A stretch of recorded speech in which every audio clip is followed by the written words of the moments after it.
dengan masalah ketahanan pangan, Pak? Kita dikeroyok oleh dirut-dirut BUMN, semua diajak Pak Menteri, Pak Erick diajak ke sini. Apa yang bisa dikerjasamakan dengan daerah-daerah? Jadi kita tidak bicara hanya CSR saja, tapi program apa yang ekosistem ini bisa kita kaitkan BUMN, BUMD, pemerintah daerah dan masyarakatnya, khususnya masalah pangan. Tapi semua terkait dengan pangan ini. Tidak ada, termasuk signal juga terkait. Kita untuk tahu harga komoditas dari signal.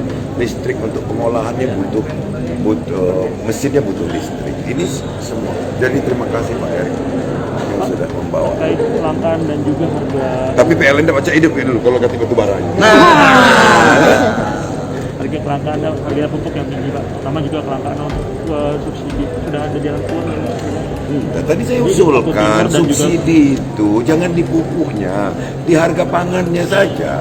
Jadi ada kemerdekaan mencari pupuk. Jadi jangan hanya parsial pupuknya saja yang disubsidi, tapi mending di produk akhirnya disubsidi harga, naik ke regonya. Jadi pupuknya bisa nyari apa baik. Tapi realisasinya masih ada. Ini kan namanya usul yang nentu gitu. Pak, izin satu lagi Pak.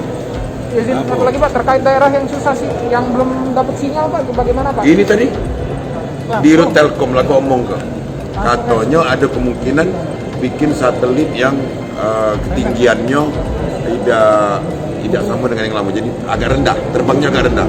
Cuman tadi aku belum ngomong, baca nyangkut layangan rendah.